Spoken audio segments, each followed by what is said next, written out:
Hey everyone, welcome and welcome back to my channel.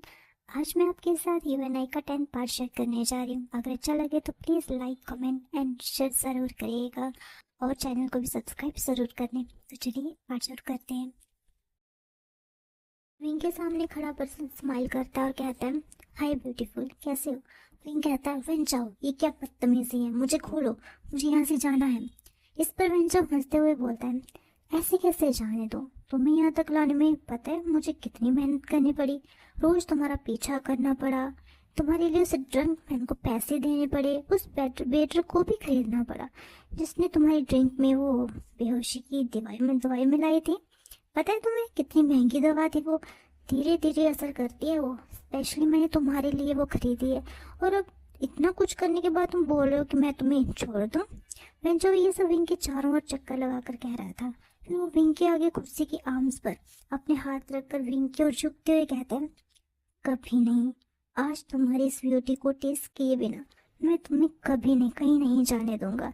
ये कह के वो विंग के फेस को टच करने की ट्राई करता है, पर विंग अपना मुंह फेर लेता है। वेंजो विंग के इस एक्शन पर हंसते हुए कहता है, पता है मुझे बहुत पसंद है जब तुम ऐसे रिएक्ट करते हो, क्योंकि तुम जितना मुझे पुश करोगे मेरी फायरिस ब्यूटी, मुझे तुम पर उतना ही कंट्रोल पाने में मजा आएगा। विंग घूर के वेंजो को देखता है। वेंजो हंसते हुए कहता है, अगर तुम मुझे ऐसे लुक दे दोगे तो मैं अपना कंट्रोल लूज कर दूंगा, पर वैसे मैं कंट्रोल कर ही क्यों रहा हूँ? मुझे तो अब तुम्हारी इस ब्यूटी को डेवोर करना स्टार्ट कर देना चाहिए था। विंग बहुत डिस्गस्ट फील कर रहा था वेंचाओ की बातों से। तभी वेंचाओ विंग का चेहरा टाइटली पकड़ता है और उसे किस करने की ट्राई करता है। विंग पूरी कोशिश कर रहा था वेंचाओ को कि वेंचाओ को नाकामयाब करने का। वेंचाओ का एक आदमी उड़कर उस कमरे में पीठ के बल गिरता है, जैसे मानो कि बाहर से किसी ने उसे जोर से मारा है और वो अंदर गिर गया। तभी वेंचाओ गुस्से में डोर के ओर देखता है तो वो वहां पर गुस्से से लाल खड़े हुए लान वांगजी को पाता है, जो वेंचाओ को ऐसे देख रहा था मानो वो उसके 1000 टुकड़ों में उसे काट देगा। वेंचाओ एक स्मिक करता हुआ उसे कहता है, लान वांगजी।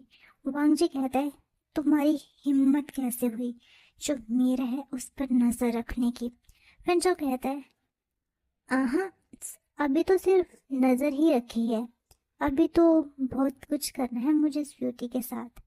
वेंचाओ ये कहकर जैसे ही विंग के फेस को टच करने की ट्राई करता है, साइड से वांगजी उसे किक करता है जिस कारण वो नीचे गिर जाता है। वेंचाओ गुस्से में वांगजी को देखकर बोलता है, लान वांगजी, तुम्हारी इतनी हिम्मत, मेरी जगह आकर मुझ पर ही हाथ उठा रहे हो, तुम्हें इसका अंजाम पता नहीं, मैं एक सेकंड नहीं लगाऊंगा तुम्हें मारने में। इस वांगजी स्मिक करते हुए पूछता है, और ये तुम कैसे करोगे? अपने उन बॉडीगार्ड्स को कह के? जी नहीं, मेरे गार्ड्स ने धूल चटा दी है। ये कह के वांगजी वेंचाओ की ओर धीरे धीरे बढ़ने लगता है और कहता है, तुम्हें क्या लगा था मेरे विंग को तुम किडनैप कर लोगे और किसी को कोई पता नहीं चलेगा? तुम जानते नहीं तुमने कितनी बड़ी गलती की है मेरे विंग को छूकर। मैंने पहले तुम्हें छोड़ दिया था जब तुमने मेरे एक्सीडेंट की साजिश की, लेकिन इस बार नहीं, इस बार मैं तुम्हें नहीं छोड़ूंगा। ऐसा कह के वो वेंचाओ को मारने लगता है। तब तक इस रूम में वांगजी के गार्ड्स भी आ गए थे। उन्होंने वेंचाओ के गार्ड्स को बंदी बना लिया था। शिवयांग ने विंग को भी खोल दिया था। वांगजी ने मना किया था कि उसके और वेंचाओ के बीच में कोई नहीं आएगा। वो दोनों बुरी तरह से लड़ रहे थे, पर वांगजी वेंचाओ पर हावी था। वो अब बेहोश होने की कगार पर था। तभी विंग वांगजी को पीछे से पकड़ लेता और कहता है, लंजा, बस करो, वो मर जाएगा, प्लीज रुक जाओ, प्लीज। वांगजी रुक जाता है और विंग को गले से लगा लेता है। वेंचो का बेजान शरीर नीचे पड़ा हुआ था। तभी वहां पर पुलिस आ जाती है और वो उन सबको अरेस्ट कर लेती है। वेंचो अपनी आंख खोलता है और देखता है कि वांगजी कैसे विंग को गले लगाया हुआ है। फिर उसकी नज़र गन पर जाती है जो उसके पास ही पड़ी हुई थी, जो लड़ते टाइम वांगजी ने उसके हाथ से छुड़ा ली थी। वो उस गन को उठाता है और विंग पर गोली चला देता है। सब लोग शौक रह जाते हैं। तभी सब लोग जोर से चिल्लाते हैं, वांगजी। ये गोली वांगजी को लगी थी। उसने वेंचाओ को देख लिया था गोली चलाते हुए, तो उसने विंग को साइड कर दिया और गोली वांगजी को लग गई। दूसरी ओर से इंस्पेक्टर वेंचाओ के हाथ में गोली मार देता है और वेंचाओ को भी अरेस्ट कर लेते हैं। वांगजी बेहोश हो गया था। विंग वांगजी के सिर को अपनी लैप में रख लेता और कहता है, लंजा, लंजा उठो ना, प्लीज प्लीज लंजा, मुझे बहुत डर लग रहा है, उठो प्लीज, मैं तुमसे बहुत प्यार करता हूँ, प्लीज उठ जाओ प्लीज, तुम्हारी तुम्हारी इस हालत का जिम्मेदार मैं हूँ। काश मैं तुम्हारी लाइफ में आया ही नहीं होता। प्लीज प्लीज लंजा उठ जाओ ना प्लीज।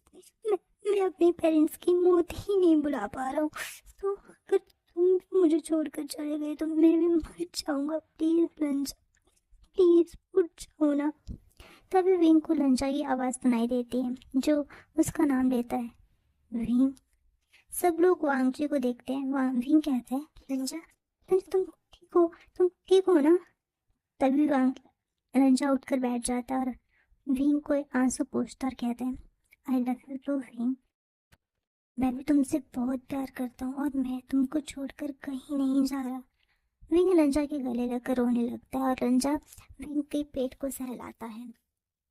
तभी विंग झटके से वांगजी से दूर होता है और कहता है, लंजा, तो तुम्हें तो गोली लगी थी ना? ऐसा कह के विंग वांगजी के को इधर उधर अच्छी तरह से देखने लगता है। तभी लंजा विंग के माथे को पर अपनी उंगली से धीरे से मारता है तो विंग कहता है, आउच। वांगजी विंग के इस क्यूट रिएक्शन पर स्माइल करता है और कहता है, तुम्हें मेरी बॉडी पर ब्लड दिख रहा है? नहीं ना, इसका मतलब मुझे गोली नहीं लगी। वो गोली तो, ऐसा कहकर वांगजी अपने लॉकेट को बाहर निकालता है और कहता है, गोली इस लॉकेट में लगी थी, इसमें अटक गई थी, मुझे बस थोड़ी सी छुपाई, ये वही लॉकेट है था श्याम वाला। इस पर विंग कहता है थोड़ा गुस्सा दिखाते हुए कि तुमने फिर ये बेहोशी का ड्रामा क्यों किया? मेरी तो जान ही निकल गई थी। वांगजी विंग के गाल को पिंच करके बोलता है, मैंने ड्रामा नहीं किया था, बस गोली की फोर्स के कारण मैं थोड़ा डीजी फील किया और नीचे गिर गया। कुछ सेकंड के लिए मैं बेहोश ही हो गया था मानो, पर फिर जैसे होश में आया तो देखा तुम अपना लव कन्फेशन कर रहे हो, तो मैं ये मौका कैसे छोड़ता। इस पर विंग कहता है, तुम बहुत बुरे हो। वांगजी स्माइल करता हुआ फिर से विंग को गले लगा लेता है। तभी वांगजी विंग का पीठ सहलाते हुए पूछता है, विंग? तब कहता है, वांगजी बोलता है, तुम्हारी पेरेंट्स? इस पर विंग वांगजी से अलग होकर उसे देखने लगता है। लेकिन तभी शुयंग कहता है, अब यहीं पर हमेशा के लिए रहने का सोच रखा है क्या तुम दोनों ने? आगे की बातें घर जाके कर लेना। तभी विंग और वांगजी एक दूसरे को देखकर नोट करते हैं। हमें सीन शिफ्ट करके वांगजी के अपार्टमेंट का दिखाया जाता है जो बहुत खूबसूरत था। रिचनेस इस अपार्टमेंट को देखकर ही झलक रही थी, पर विंग को इस बात का फर्क था बिल्कुल नहीं। वो तो बस अपनी लंजा के साथ है जो कि अनमोल है और उसका है। विंग और वांगजी के रूम की बालकनी एरिया में थे जहाँ वो डूबते हुए सूरज को देख रहे थे। हाँ, अगले दिन की शाम हो गई थी। विंग के रात के किडनैप होने से उसे बचाने तक, फिर हॉस्पिटल में थोड़ी बहुत जो चोटें आई थी उनका इलाज, पुलिस का बयान, सब करते करते अभी शाम का टाइम हो गया था जहाँ एट लास्ट वो साथ में थे। संडे था तो आयुवन को स्कूल छोड़ने या विंग के वर्क प्लेस पर जाने की भी विंग को कोई टेंशन नहीं थी और उसने घर पर बता भी दिया था कि वो वांगजी के साथ है और अभी वो एक साथ बैठे हुए थे। तभी विंग कहता है, तुम्हें कैसे पता चला मेरी किडनैपिंग का? तभी वांगजी बोलता है, एक्चुअली उस हॉरिबल ड्रीम के बाद मेरा मन नहीं मान रहा था तुम्हें इस तरह अकेले छोड़ने का, तो मैंने कुछ गार्ड्स तुम्हारे पीछे लगा दिए थे जो 24 घंटे तुम्हारे आसपास रहते थे, पर तुम्हें पता नहीं चलता था। उस दिन मेरे गार्ड्स ने तुम्हें देख लिया था किडनैप होते और उसने मुझे इन्फॉर्म कर दिया था और मैं तुम तक पहुंच गया। वांगजी ने ये सब कहकर अपना सिर नीचे झुका लिया था और कहा, आई एम सॉरी विंग, मैं बस तुम्हारे लिए परेशान था, इसलिए मैंने वो गार्ड्स रखे हुए थे। वांगजी को देखता है फिर अपने हाथों से वांगजी के फेस को ऊपर की ओर करता है और वांगजी के लिप्स पर एक पैक करके बोलता है, थैंक यू। वांगजी ये जानकर कि गार्ड्स की वजह से विंग नाराज नहीं है, वो स्माइल करता है और विंग को हक कर लेता है और बोलता है, मैं बहुत डर गया था विंग। इस पर विंग हम करता है। फिर वांगजी विंग के बालों को सहलाते हुए बोलता है, विंग समझ गया था कि वांगजी क्या पूछना चाहता है, तो विंग वांगजी से अलग हो जाता है और फिर उससे उस डूबते हुए सूरज को देखने लगता है जो अब बिल्कुल थोड़ा सा दिख रहा था। वांगजी विंग की को ही देखे जा रहा था। विंग एक गहरी सांस लेता और कहता है, जब तुम ह्यूमन लास्ट टाइम मुझसे मिलकर गए थे, ये तब की बात है। मैं उस दिन खुश भी था और दुखी भी। खुश इस बात से कि जिसे मैंने चाहा वो मुझे मिल गया, और दुख इस बात से कि मुझे तुमसे लंबे टाइम के लिए अब दूर रहना होगा। बस अपने उन्हीं इमोशंस को लेकर मैं घर की ओर जा रहा था, और जब मैं घर पहुंचा तो अब यहाँ से एक फ्लैशबैक स्टार्ट होता है। वांगजी के जाने के बाद विंग पूरा दिन लोटस पॉन्ड के पास ही बैठा रहा, या फिर उन जगहों पर जाता रहा जहाँ वो अक्सर वांगजी को लेकर जाया करता था। रात के करीब 11-12 के बीच विंग अपने घर की ओर जा रहा था। घर पहुंचकर वो देखता है कि घर का डोर ओपन ही है और घर से कुछ आवाजें आ रही हैं, जैसे कोई किसी को मार रहा है। विंग की आंखें बड़ी बड़ी हो जाती हैं और वो घर के अंदर जैसे ही जाने लगता है, उसे कोई पीछे से खींच लेता है और उसके मुंह पर हाथ रख लेता है।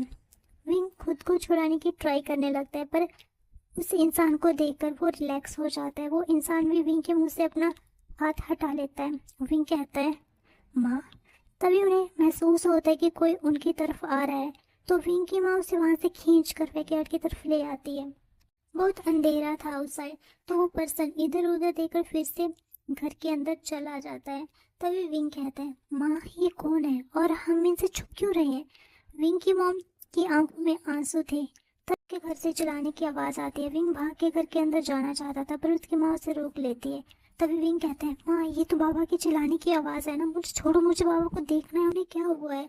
पर विंग की माँ उसे नहीं छोड़ती, तो विंग उस खिड़की के पास चला जाता है जहाँ से उनका हॉल दिख जाता था घर का।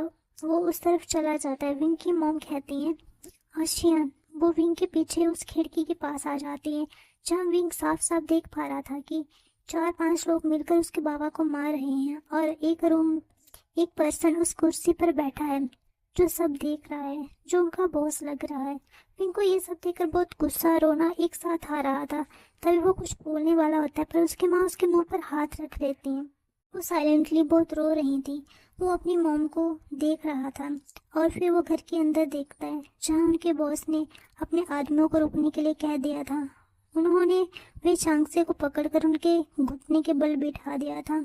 तभी वो आदमी उठता है और उसके पास आकर पैर के बल बैठकर अपने गन से वे चांगसे का फेस ऊपर करके हुए बोलता है, वे चांगसे, तुम अच्छे लोगों की पता है सबसे बड़ी प्रॉब्लम क्या होती है?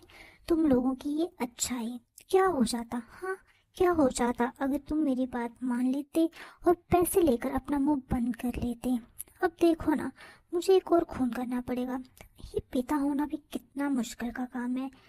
तुम भी तो एक पिता हो ना, तुम्हारा भी एक बेटा है, क्या नाम है उसका? हाँ, विभूषण। विंग का नाम सुनकर वे चांगसी की मुट्ठियां पिट जाती हैं, और कांगसी सैनरिन भी विंग को टाइटली पकड़ लेती हैं। वो आदमी कंटिन्यू करते हुए बोलता है, तुम्हें तो एक बाप की फीलिंग्स समझनी चाहिए ना। मैं भी बस हर गुड फादर की तरह अपने बच्चे की ख्वाहिश को पूरा करना चाहता था। बस उस लड़की ने मेरे बेटे वैन रहान के बेटे को रिजेक्ट किया। इस चाइना के नंबर 1 बिजनेसमैन में नाम है मेरा, और उसने मेरे बेटे को ठुकराया। उससे मेरे बेटे के सम्मान को कितनी ठेस पहुंची, तुम्हें समझ तो आ रहा है ना? और तो और उसका वो कजन ब्रदर निमिंजर, उसकी इतनी हिम्मत, मेरे बेटे को जेल पहुंचाएगा, और वो भी अपने उस 2 कोड़ी के पुलिस कमिश्नर के बाप की हेल्प से। मूर्ख, वो जानता नहीं वैन रहान कौन है। उसने मुझसे माफी मंगवाई ना, मैंने उसके बाप के हाथ ही कटवा दिए। और वो लड़की, उसे बहुत घमंड था ना अपनी खूबसूरती पर। अगर वो मेरे बेटे वैन चाओ की बात मान लेती तो क्या होता? मेरे बेटे का बस कुछ दिन वो बिस्तर ही गर्म कर देती, मेरा बेटा उसे खुद ही छोड़ देता मन भरने पर नहीं, वो लड़की खुद को पता नहीं क्या समझती थी।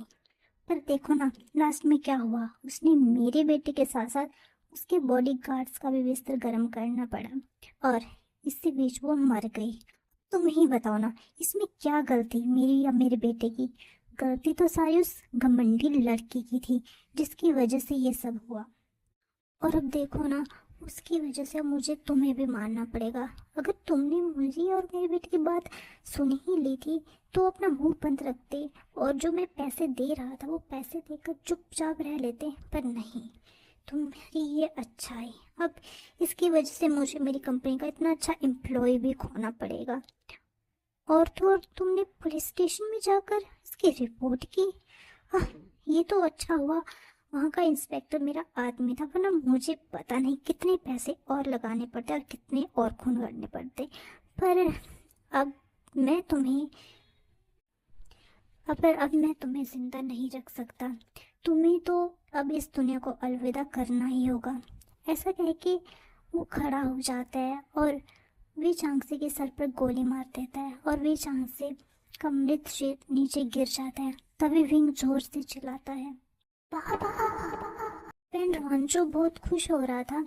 जैसे वो चिल्लाने की आवाज़ सुनता है तो वो उस खिड़की की ओर देखता है, जिससे उसे ये लगता है कि अभी वहां से कोई भाग कर गया। तो वो अपने आदमियों को इशारा करता है। उसके वो लोग बाहर चले जाते हैं उस आवाज़ के सोर्स को ढूंढने। बेन रॉन वे चांसे के शव के पास जाकर फिर से बैठकर बोलता है, तो तुमने मुझसे झूठ कहा था कि तुम्हारी बीवी और तुम्हारा बेटा यहाँ नहीं है। कोई बात नहीं, वो भी मुझसे ज़्यादा देर बच नहीं पाएंगे। जल्द ही उन्हें भी तुम्हारे पास भेज दूंगा। आखिरकार तुम मेरे इतने खास एम्प्लॉय जो थे, इतने ईमानदार, इतने हार्ड वर्किंग, तुम्हें मैं इस मौत की जर्नी में अकेला कैसे रहने दूंगा। बस थोड़ा सा इंतजार करो, मेरे आदमी तुम्हारे बेबी बच्चों को ढूंढ कर लाते ही होंगे। हमें दूसरी तरफ विंग और कांग्सी सेंड्रन का सीन दिखाया जाता है, जो विंग को पकड़कर भाग रही थी, पता नहीं कहाँ। बस वो अपने बेटे को दूर ले कर जाना चाहती थी ताकि ये मॉन्स्टर उसके बेटे को छीन ना ले, जैसे उसके पति को। ये सोचकर कांग्सी सेंड्रन रोई जा रही थी और अपने बेटे को भगा कर ले जा रही थी। उसे याद आ रहा था अपने पति के साथ किया वो लास्ट कन्वर्सेशन, जहाँ उसके पति ने उसे सब कुछ बता दिया और कह रहे थे, से देखो तुम्हें यहाँ से जाना होगा, टाइम बहुत कम है, बेनरॉन आता ही होगा और वो हम सबको मार देगा, पर मैं तुम्हें अपने बेटे को कुछ नहीं होने दूंगा, जाओ यहाँ से। जिस पर कान से बोलते, नहीं मैं आपको छोड़कर कहीं नहीं जाऊंगी। तभी उन्हें दरवाजे पर नोक सुनाई देती है। वे चांग से डर जाते हैं और कहते हैं, देखो तुम्हें मेरी कसम, प्लीज जाओ, खुद को और हमारे बेटे को बचा लो, प्लीज प्लीज जाओ। दरवाजे पर आवाज बढ़ गई थी, मानो बाहर का पर्सन दरवाजा तोड़ने की कोशिश कर रहा हो। वे कांगसे को बैक डोर से भेज देता है और खुद हॉल में आ जाता है। तब तक बेन हॉर्न और उसके आदमी भी अंदर आ चुके थे। तभी कांगसे सैंड्रन को विंग की आवाज उसकी सोच से बाहर ले आती है। वो कह रहा था, माँ रुको, मुझे पापा के पास जाना है, माँ प्लीज रुको। तभी कांगसे रुक जाती हैं और विंग को एक थप्पड़ लगाती हैं और कहती हैं, चुप चुप करो, पापा के पास जाना है, पापा के पास जाना है, मर गया है तुम्हारा बाबा, छीन लिया लोगों ने तुम्हारे बाबा को हमसे, छीन। और तुम अब क्या चाहते हो? हाँ, तुम्हें तुम्हें भी वो मुझसे छीन ले। तुम्हारे बाबा चाहते थे कि तुम्हारी जान बचाना, इसलिए वो खुद की बलि उन्होंने दी थी, और अब क्या चाहते हो तुम? हाँ, उनकी जान का सिरा इस तरह से चुकाओगे, खुद को मौत के मुंह में ले जाकर।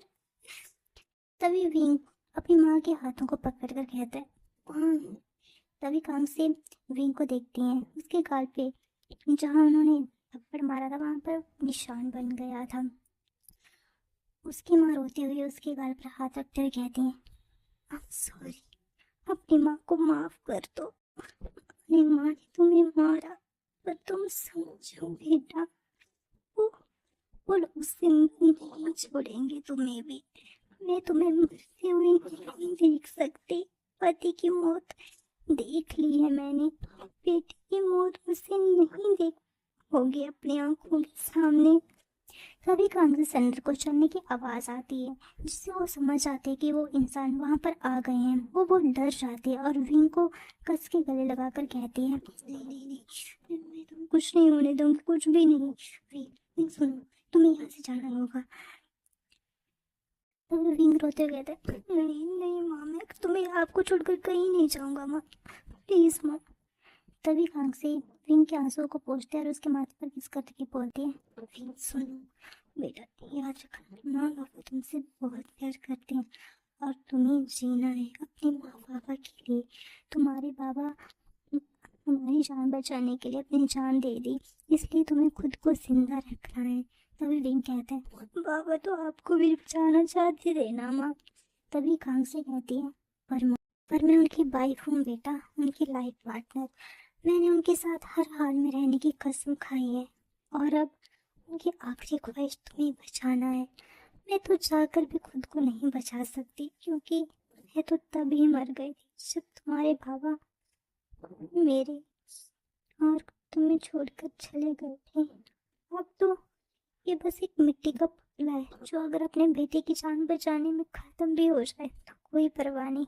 इसलिए बेटा प्लीज कम से कम अपने बाबा की मौत का सम्मान करो और जाओ, खुद को बचाओ, मेरे लिए, अपने बाबा के लिए। और हाँ, इन बड़े बड़े लोगों से दूर रहना। इनकी बड़ी बड़ी सफेद इमारतों के पीछे बहुत कालिक है, जो मासूम लोगों की खुशियाँ, उनकी उनकी बर्बादी को छिपाए हुए हैं।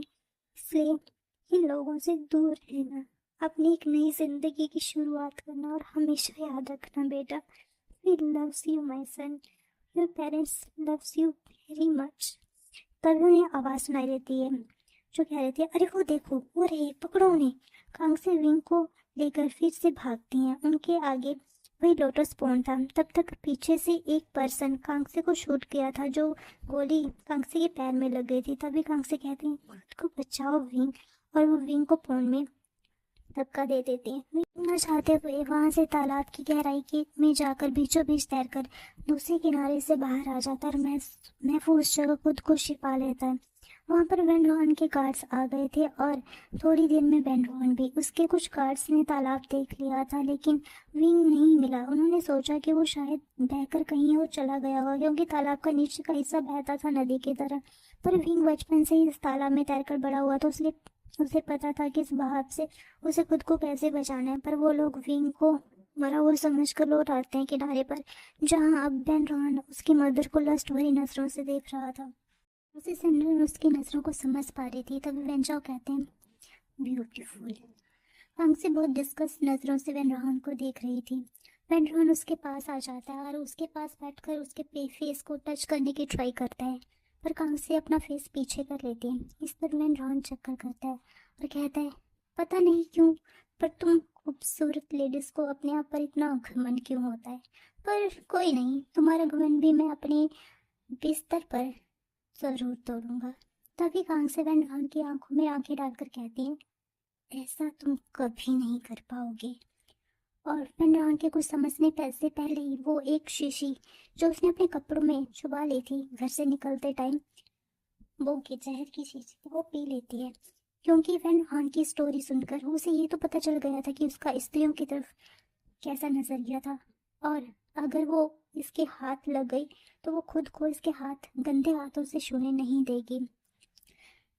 इसलिए उस जहर को वो अपने साथ ले आई थी, और ये जहर बहुत तेज था, जिस कारण कांग्से कुछ ही देर में ये कहकर मर जाती है, जान से मैं आ रही हूँ तुम्हारे पास। और वो मुस्कुराकर अपनी जान दे देती है। वेन रोहन को बहुत गुस्सा आता है और वो एक लात कांग्से की बॉडी को मारता है और यूजलेस कहकर अपने आदमियों से चलने के लिए कहता है, ये बोलकर कि रहने दो इसके शरीर को यहीं, खुद जंगली जीव जानवर इसे खा जाएंगे। और वो लोग वहां से चले जाते हैं, ये सोचकर कि इसका शरीर जानवर खा जाएंगे। और जाते टाइम वो कांग्से सैंडन के घर को भी आग लगा देते हैं, जहाँ पर भी कांग्से की बॉडी थी। और सच में उनके जाने के बाद कोई आधे घंटे के बाद ही वहां पर छोटे छोटे जानवर भी आ गए थे, लेकिन वो उसके शरीर को खा पाते उससे पहले ही विंग जो छुपा पड़ा था, जो वो वेन रोहन को अपने आदमियों के साथ गांव से बाहर जाते देखता है, तो वो पौंड की ओर भागता है और वहां जाकर देखता है उसकी माँ। वो जल्दी से एक मशाल जलाता है और आग से उन जानवरों को भगा देता है और अपनी माँ के पास बैठ जाता है। विंग अपने कांपते हुए हाथों से अपनी माँ के फेस को टच करता है और प्यार से अपनी माँ को अपनी कांपती आवाज से कहता है, माँ देखो, वो लोग चले गए हैं, अब वो वापस नहीं आएंगे। चलो अब यहाँ से चलते हैं, कहीं छुप जाते हैं जहाँ वो हमें दिख ना पाए। माँ चलो ना, मैं देखो मुझे डर लग रहा है माँ, अब तो तुम मुझसे मजाक कर रही हो ना? ये ऐसे ऐसे मुझे डरा रही हो ना, जैसे जैसे कभी झूठ का बहाना लगा कर मैं तुम्हें डराता था। अच्छा ठीक है, मैं बहुत बहुत डर गया, और अब मैं कभी तुम्हें नहीं नहीं तंग करूंगा, हमेशा तुम्हारी बात मानूंगा। तुम जैसा कहोगी ना मैं वैसे करूंगा। बस तुम ये मजाक करना बंद करो और उठो, चलो यहाँ से चलते हैं, हम बहुत दूर चले जाएंगे जब हमें कोई नहीं ढूंढ पाएगा। तुम कुछ बोल क्यों नहीं पा रही हो? उठो ना प्लीज। देखो देखो, मुझे बहुत चोट भी गई है। मैं तुम्हारे पास दौड़ते हुए आ रहा था ना, तो मैं गिर गया था। देखो खून भी निकला था, दर्द हो रहा है। उठो ना, उठो ना, मुझे दवा लगा दो। आज के बाद मैं कभी भी तोड़ नहीं करूंगा, कभी परेशान नहीं करूंगा।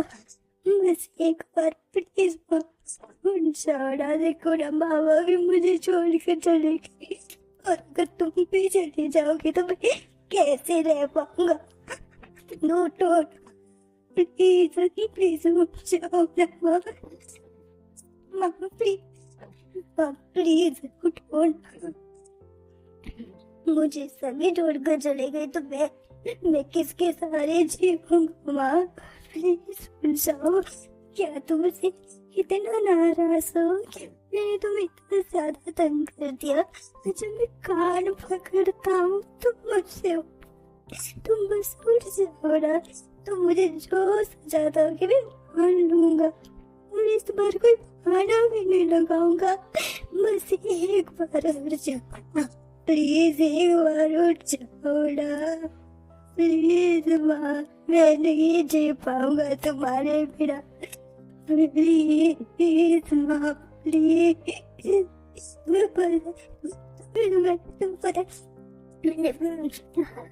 आज लंच आया था, मैं उसे अपने दिल की बात बता रही थी, तो बता वो भी मुझे पसंद करता है।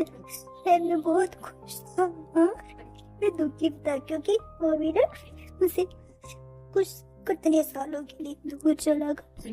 लेकिन मैंने सोचा कि मैं निकालूंगा क्योंकि तुम हो ना मेरे पास माँ बाप। लेकिन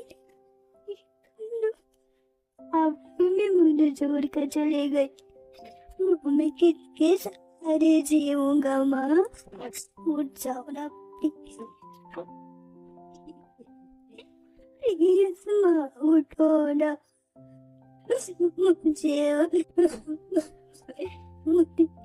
मुझे तुम्हारे बिना जीना नहीं आता माँ, मैं नहीं जीना चाहता। मुझे सुबह सुबह कौन उठाया करेगा? मुझे कौन खाना देगा? मुझे कौन ढूंढेगा माँ तुम्हारे बिना? प्लीज उठो ना, मैं तुम्हारी हर बात मान करूंगी, सुबह जल्दी भी उठ जाया करूंगा।